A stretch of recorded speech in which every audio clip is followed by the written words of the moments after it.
Allahu Allahu Allahu Allah Allahu Allahu Allah. Assalamu alaikum wa rahmatullahi wa barakatuhu. All praise is due to Allah subhanahu wa ta'ala, Lord of the universe and all of his creations. My name is Aryan Sajid and I am your host for today's Ramadan Quran recitation program. We welcome you to tonight's session where Brother Hassan will be reciting Surahs Muhammad, Surah Fat, and Surah Hujurat, followed by a translation by Brother Azan Siddiqui. We will be translating 5 ayah per interval. Please mute your mics and listen closely to Allah's message to mankind. Brother Hassan, please begin.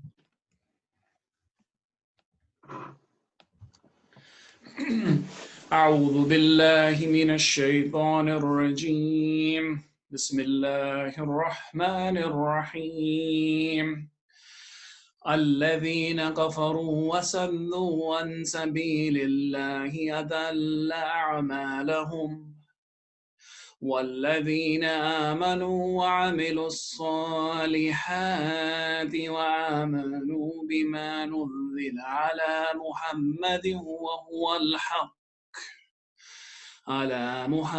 وهو الحق من ربهم غفر عنهم سيئاتهم وأصلح بالهم ذلك بأن الذين كفروا اتبعوا الباطل وأن الذين آمنوا اتبعوا الحق من ربهم كذلك يضرب الله للناس أمثالهم فإذا لقيتم الذين كفروا فضرب الرقاب حتى إذا أخشنتمهم فسدوا الوالتعى فإما من بعد وإما فداء حتى تضاء الحرب أو ذارها ذلك ولو يشاء الله لانتصر منهم ولكن ليبلو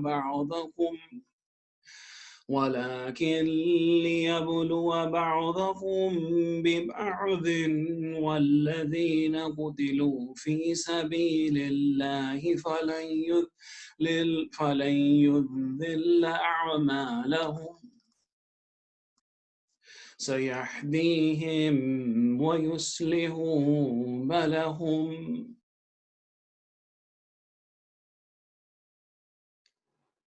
Those who believe and avert people from the way of Allah, He will waste their deeds. And those who believe and do righteous deeds and believe in what has been sent down upon Muhammad, and it is the truth from their Lord, He will remove from them their misdeeds and amend their condition. That is because those who disbelieve follow falsehood, and those who believe follow the truth from their Lord. Thus does Allah present to the people their comparisons. So when you meet those who disbelieve in battle, strike their necks until when you have inflicted slaughter upon them, then secure their bonds, and either confer favor afterwards or ransom them until the war lays down its burdens. That is the command. And if Allah had willed, He could have taken the vengeance upon them Himself. But He ordered armed struggle to test some of you by means of others. And those who are killed in the cause of Allah, never will He waste their deeds. He will guide them and amend their conditions.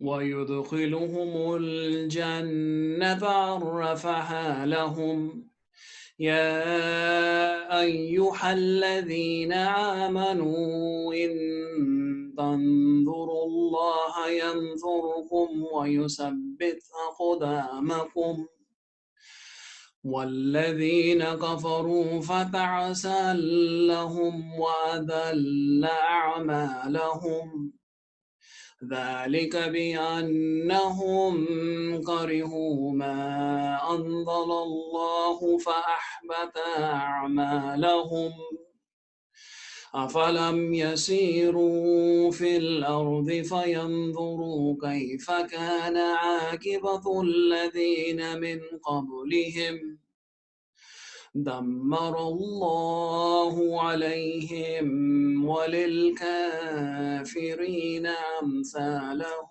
أمثالها.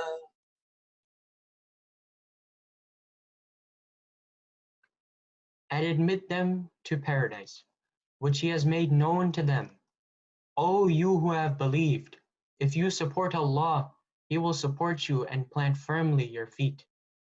But those who disbelieve, for them is misery, and he will waste their deeds. That is because they disliked what Allah revealed, so he rendered worthless their deeds. Have they not traveled through the land and seen how was the end of those before them? Allah destroyed everything over them, and for the disbelievers is something comparable.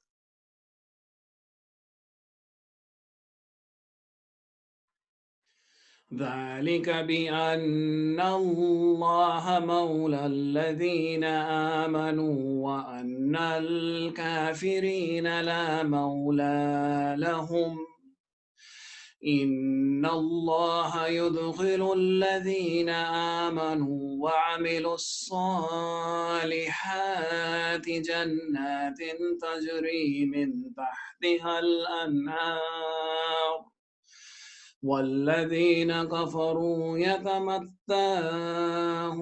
ويأكلون كما تأكل الأنعام والنار مسوى لهم وكأي من قرية هي أشد قوة من قريتك التي أخرجتك أهلكناهم فلا نصير لهم أفمن كان على بينة من ربه كمن زين له سوء عمله واتبعوا أهواءهم مثل الجنة التي وعد المتقون فيها أنهار من ماء غير آسن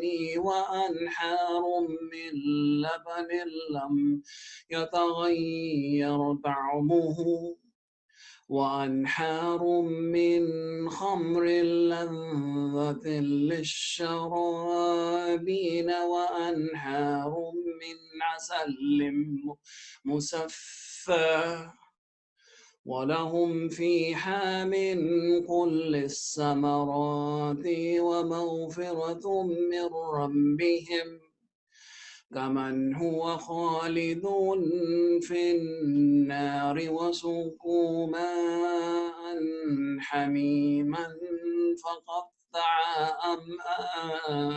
أمعاءهم.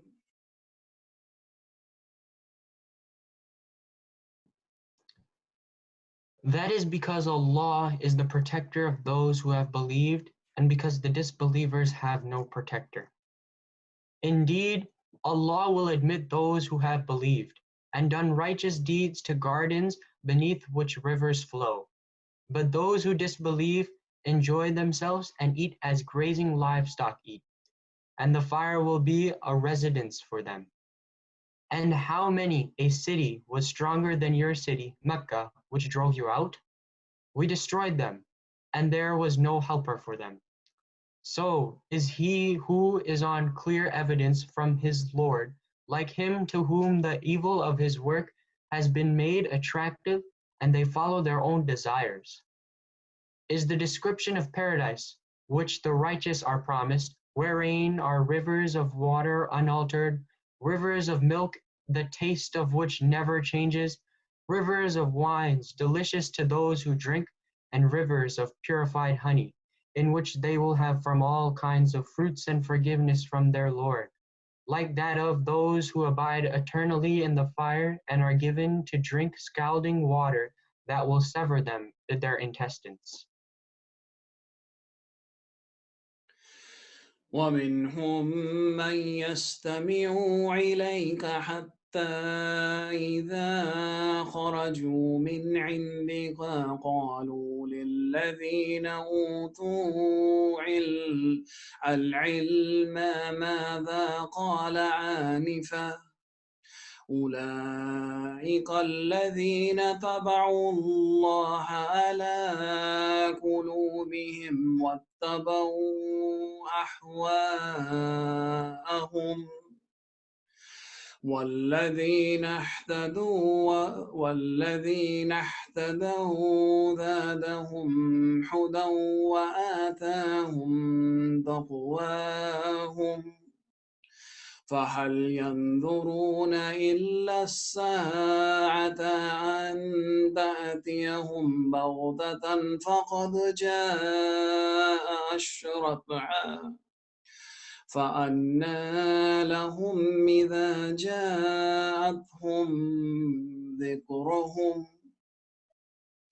فاعلم أنه لا إله إلا الله واستغفر لذنبك وللمؤمنين والمؤمنات والله يعلم متقلبكم ومثواكم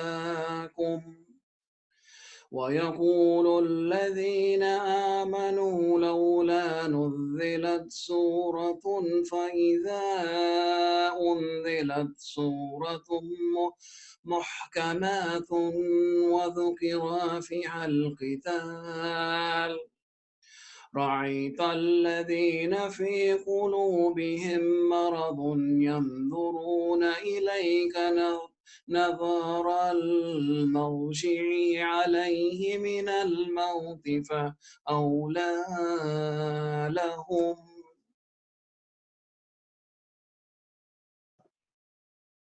And among them, O Muhammad, are those who listen to you, until when they depart from you they say to those who were given knowledge, what has he said just now? There are the ones of Allah, of the ones of whom Allah has sealed over their hearts, and who have followed their own desires. And those who are guided, He increases them in guidance and gives them their righteousness. Then do they await except that the hour should come upon them unexpectedly? But already there have come some of its indications. Then what good to them when it has come? Will there be remembrance? So know, O Muhammad, that there is no deity except Allah, and ask forgiveness for your sin, and for being the believing man and woman and believing woman. And Allah knows of your movement and your resting place. Those who believe say, why has a surah not been sent down? But when a precise surah is revealed and fighting is mentioned therein, you see those in whose hearts is hypocrisy, looking at you with a look of one overcome by death, and more appropriate for them would have been. طاعة وقول معروف فإذا عظم الأمر فلو صدقوا الله لكان خيرا لهم فهل عصيتم إن توليتم أن تفسدوا في الأرض وتقطعوا أرحامكم أولئك الذين لعنهم الله فأسماهم وأعمى أبصارهم أفلا يتدبرون القرآن أم على قلوب أقفالها إن الذين ارتدوا على أدبارهم من بعد ما بينا لهم الهدى ما بين لهم الحدى الشيطان سول لهم وأعمالهم.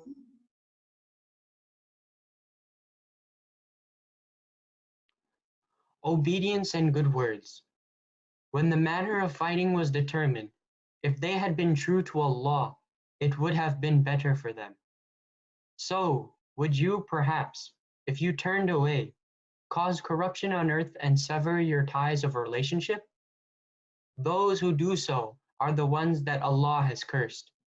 So He deafened them and blinded their vision. Then do they not reflect upon the Quran? Or are there locks upon their hearts? Indeed, those who reverted back to disbelief after guidance had become clear to them, Satan enticed them and prolonged hope for them.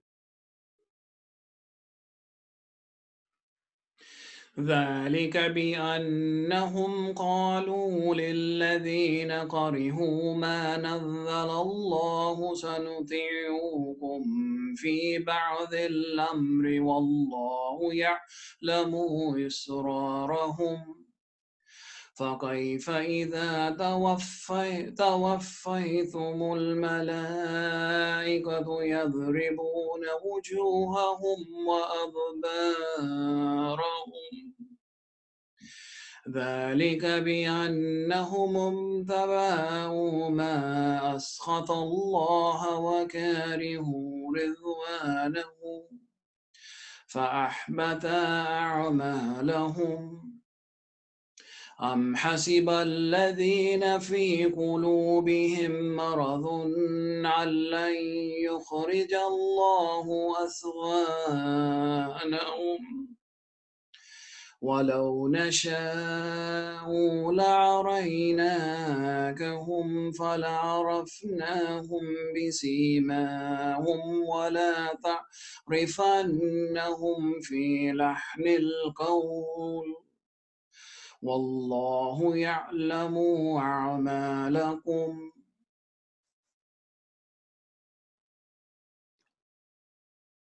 That is because they said to those who disliked what Allah sent down, "We will obey you in part of the matter, and Allah knows what they conceal." Then, how will it be when the angels take them in death, striking their faces and their backs? So that is because they followed what angered Allah and disliked what earns His pleasure. So He rendered worthless their deeds. Or do those whose hearts is disease think that Allah would never expose their feelings of hatred? And if we willed, we could show them to you, and you would know them by their mark. But you will surely know them by the tone of their speech, and Allah knows your deeds.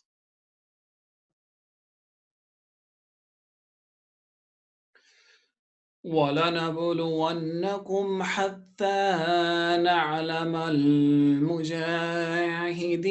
منكم والسابرين ونبلو أخباركم إن الذين كفروا وصدوا عن سبيل الله وشاقوا الرسول من بعد ما تبين لهم الهدى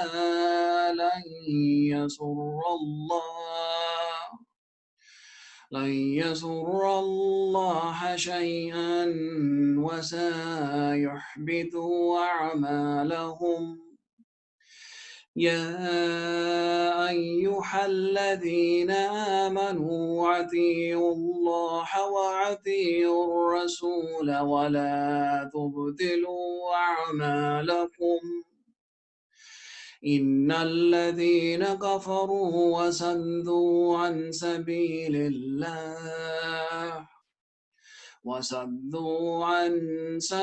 الله ثم ماتوا وهم كفار فلن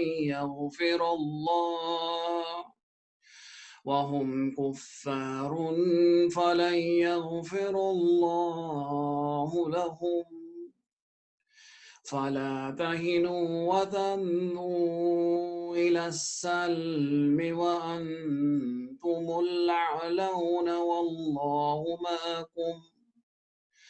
والله معكم ولن يتركم أعمالكم.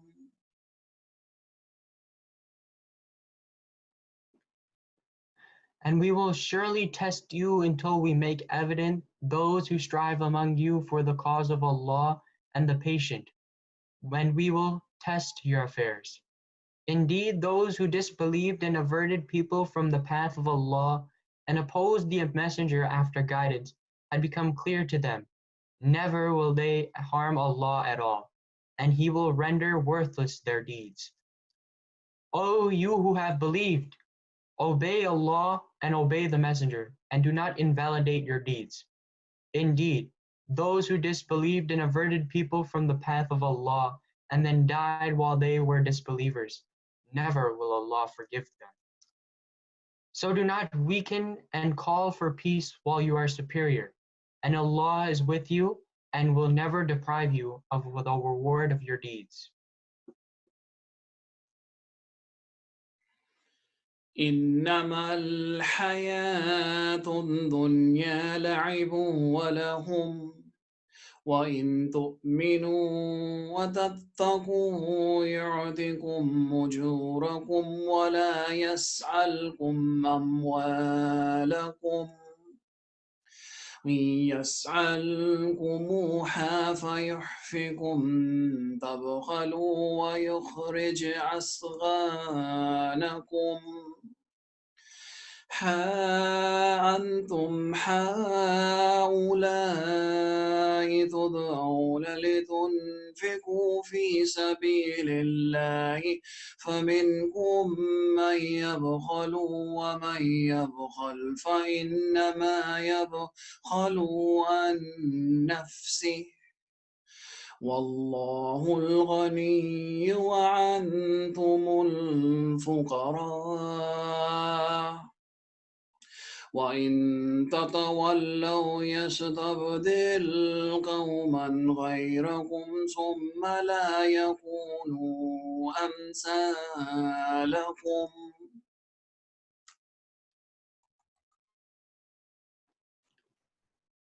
This worldly life is only amusement and diversion. And if you believe and fear Allah, He will give you your rewards and not ask you for your properties. If He should ask you for them and press you, you would withhold, and He would expose your unwillingness. Here you are, those invited to spend in the cause of Allah. But among you are those who withhold out of greed, and whoever withholds only withholds benefit from himself. And Allah is the free of need, while you are the needy. And if you turn away, He will replace you with another people. Then they will not be the likes of you.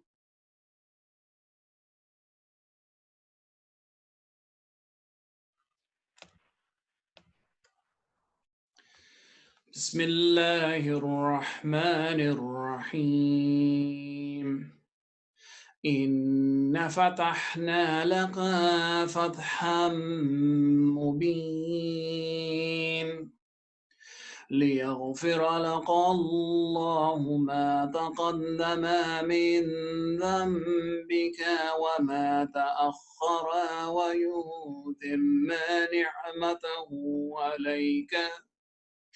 ويتم نعمته عليك ويهدك صراطا مستقيما وينصرك الله نصرا عظيما هو الذي أنزل السكينة في قلوب المؤمنين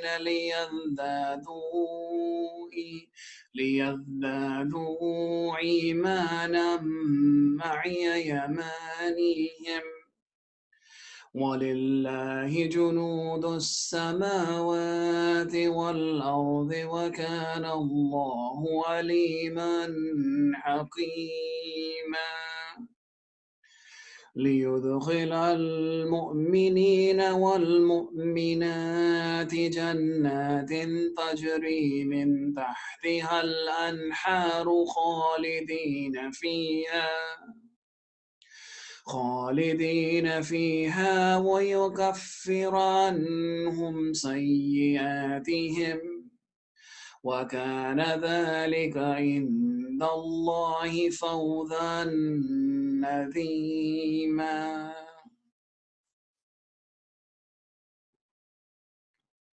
Indeed, we have given you, O Muhammad, a clear conquest, that Allah may forgive you what preceded of your sin and what will follow, and complete His favor upon you and guide you to a straight path.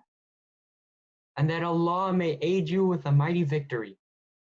It is He who sent down tranquility into the hearts of the believers that they would increase in faith along with their present faith. And to Allah belong the soldiers of the heavens and the earth, and ever is Allah knowing and wise. And that He may admit the believing men and the believing women to gardens beneath which rivers flow, to abide therein eternally, and remove from them their misdeeds, and ever is that, in the sight of Allah, a great attainment.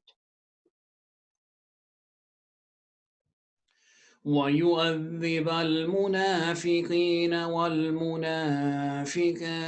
والمشركين والمشركات الظانين بالله ظن السوء عليهم دائرة السوء وغضب الله عليهم وعند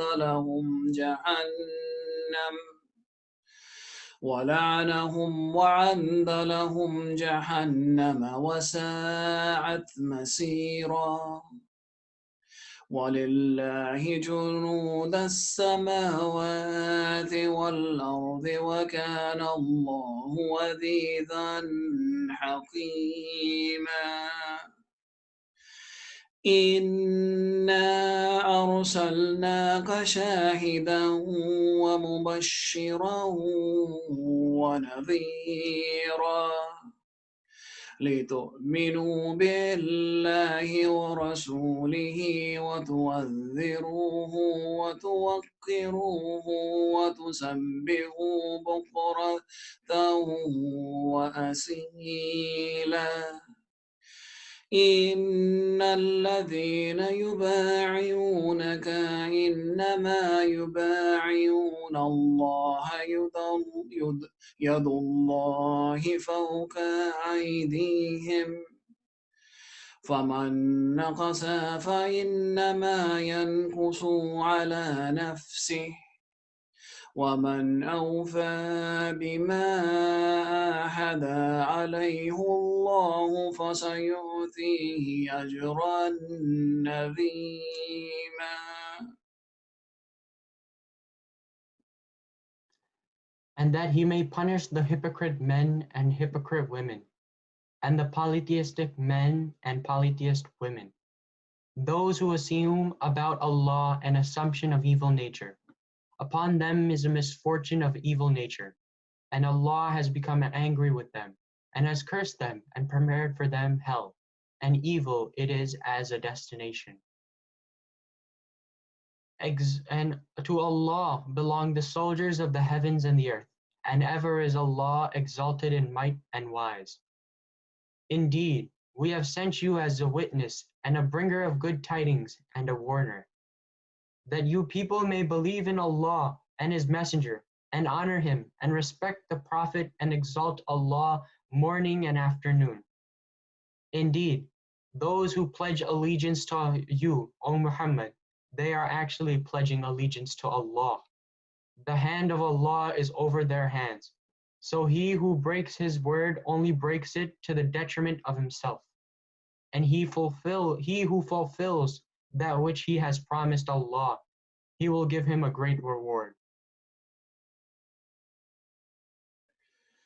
سيقول لك المخلفون من الأعراب شغالتنا أموالنا وأهلنا فاستغفر لنا يقولون بألسنتهم ما ليس في قلوبهم قل فمن يملك لكم من الله شيئا إن أراد بكم ضرا أو أراد بكم نفعا بل كان الله بما تعملون خبيرا بل ظننتم أن لن ينقلب الرسول والمؤمنون إلى أهليهم أبدا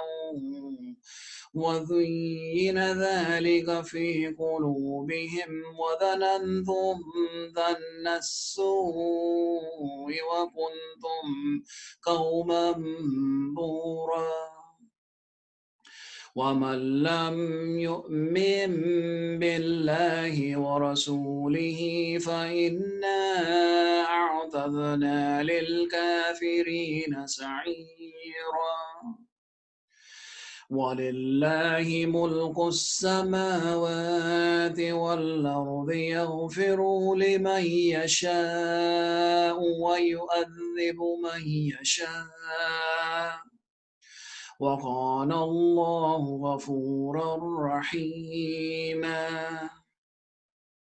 سيقول المخلفون إذا انطلقتم إلى مغانم لتأخذوها ذرونا تتبعكم يريدون أن يبدلوا كلام الله قل لن تتبعونا كذلكم قال الله من قبل فسيقولون بل تحسدوننا بل كانوا لا يفقهون إلا قليلا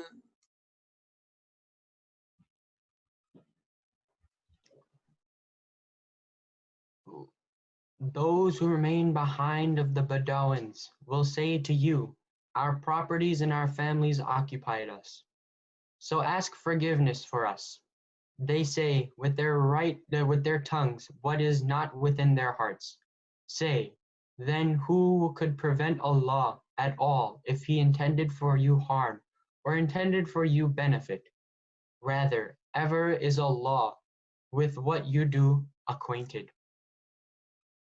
But you thought that the messenger and the believers would never turn to their families, ever, and that was made pleasing in your hearts, and you assumed an assumption of evil and became a people ruined. And whoever has not believed in Allah and His Messenger, then indeed we have prepared for the disbelievers a blaze. And to Allah belongs the dominion of the heavens and the earth. He forgives whom He wills and punishes whom He wills. And ever is Allah forgiving and merciful. Those who remain behind will say, when you set out toward the war booty to take it, let us follow you. They wish to change the words of Allah. Say, never will you follow us. Thus did Allah say before, so they will say, rather you envy us. But in fact, they were not understanding except a little.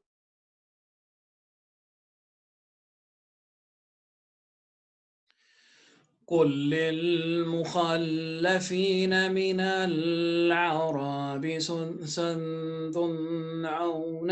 إلى قوم أولي بأس شديد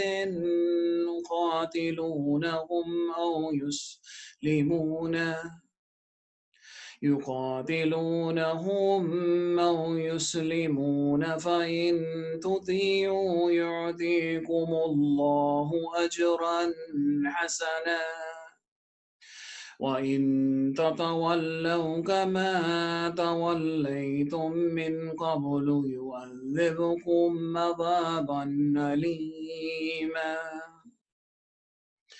ليس على الأعمى حرج ولا على الأعراج حرج ولا على المريض حرج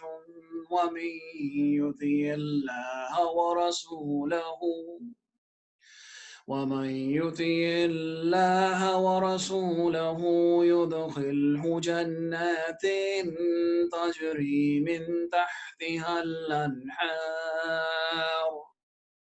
ومن يتول يعذبه عذابا عليما لقد رضي الله عن المؤمنين إذ يبايعونك تحت الشجرة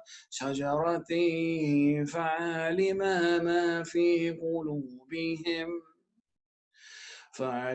ما في قلوبهم فأنزل السكينة عليهم وأصابهم فتحا قريبا ومغانم قصيرة يأخذونها وكان الله عزيزا حكيما وعداكم الله مغانم قصيرة تأخذونها فأنجل لكم هذه وكف أيدي الناس عنكم ولتكون آية للمؤمنين ويهديكم صراطا مستقيم.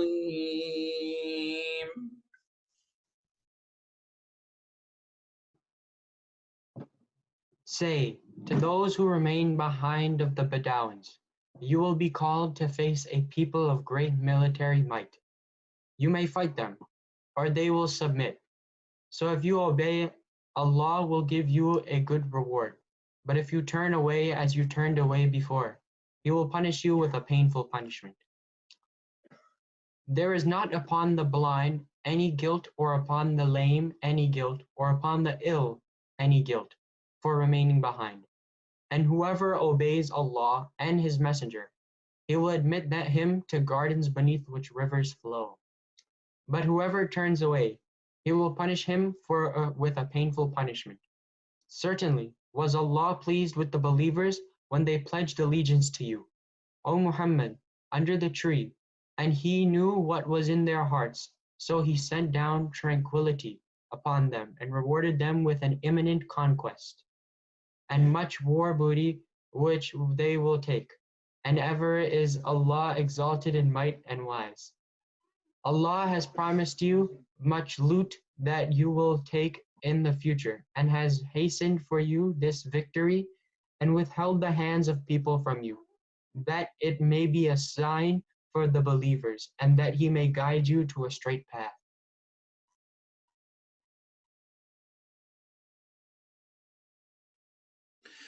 وأخرى لم تقدروا عليها قد أحاط الله بها وكان الله على كل شيء قدير ولو قتلكم الذين كفروا لولوا الأدبار ثم لا يجدون وليا ولا نصيرا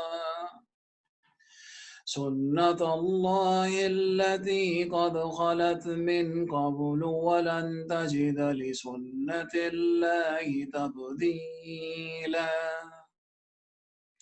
وهو الذي كف أيديهم عنكم وأيديكم عنهم ببطن مكة من بعد أن أظفركم عليهم وكان الله بما تعملون بصيرا هم الذين كفروا وصدوكم عن المسجد الحرام والهدي معكوفا أن يبلغ محله ولولا رجال مؤمنون ونساء مؤمنات لم تعلموهم أن تطاؤوهم فتصيبكم منهم مَأَرَّةٌ بغير علم ليدخل الله في رحمته من يشاء لو تزيلوا لعذبنا الذين كفروا منهم عذابا أليما.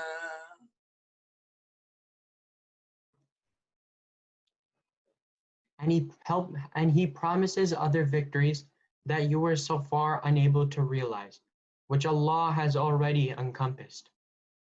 And ever is Allah over all things competent.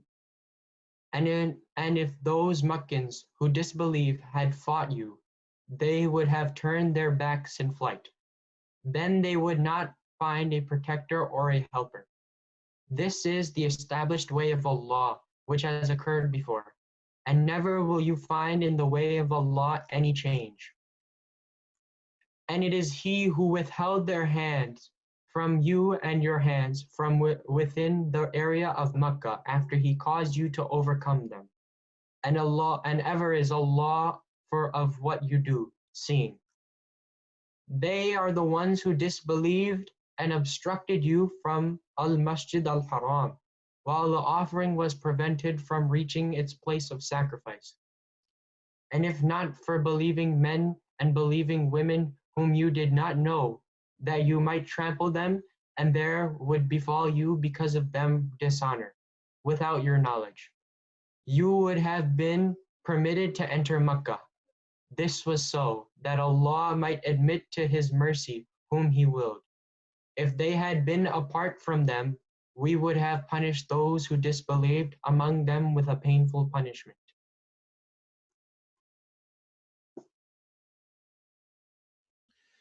إذ جعل الذين كفروا في قلوبهم الحمية حمية الجاهلية فأنزل الله سكينته على رسوله وعلى المؤمنين وألزمهم كلمة التقوى وكانوا أحق بها وأحلها وكان الله بكل شيء عليما. لقد صدق الله رسوله الرؤيا بالحق لتدخلون المسجد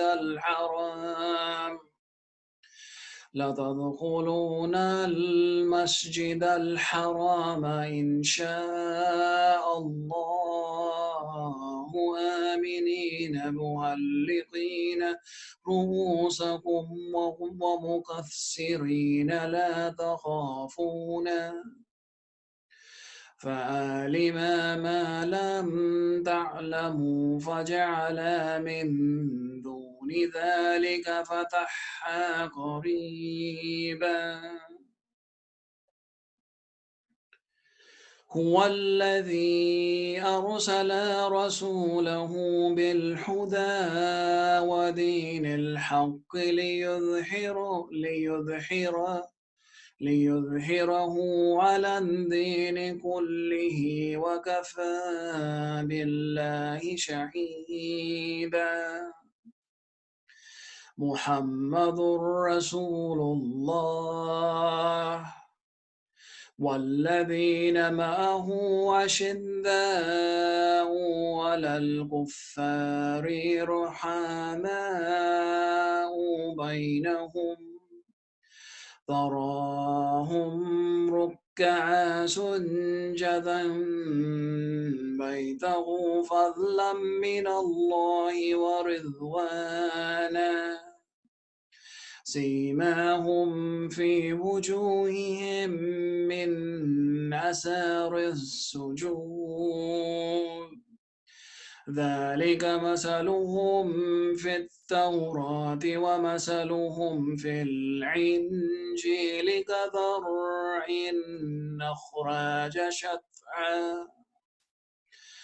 أخرج شطعه فآذاره فاستوى على سوقه يعجب الضراء ليغيظ بهم الكفار وعد الله الذين آمنوا وعملوا الصالحات منهم مغفرة وأجرا عظيما صدق الله العظيم.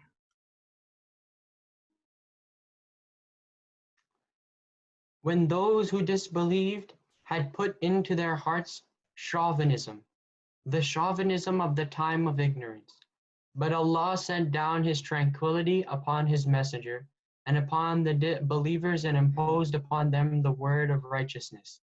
And they were more deserving of it and worthy of it, and ever is Allah of all things knowing. Certainly has Allah showed to His messenger the vision in truth.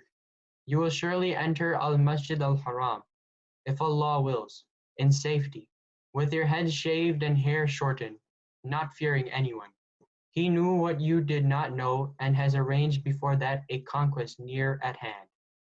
It is He who sent His messenger with guidance and the religion of truth to manifest it over all religion. And sufficient is Allah as witness.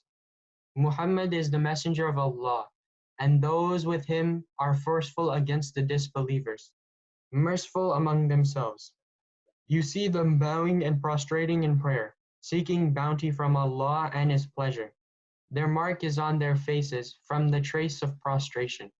That is their description in the Torah, and their description in the Gospel is as a plant which produces its offshoots and strengthens them so they grow firm and stand upon their stalks, delighting the sowers, so that Allah may enrage by them the disbelievers. Allah has promised them, those who believe and do righteous deeds among them, forgiveness and a great reward.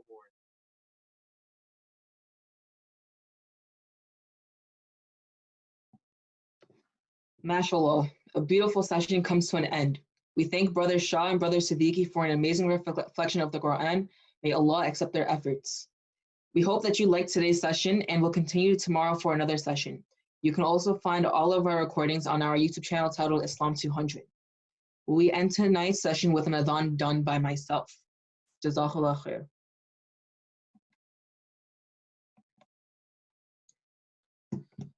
Allahu Akbar, Allahu Akbar. Allahu Akbar, Allahu Akbar. أشهد أن لا إله إلا الله. أشهد أن لا إله إلا الله. أشهد أن محمدا رسول الله. أشهد أن محمدا رسول الله. حي على الصلاة. حي على الصلاة. حي على الفلاح. حي على الفلاح. الله أكبر، الله أكبر. لا إله إلا الله. Again, thank you for attending. Jazakallah khair.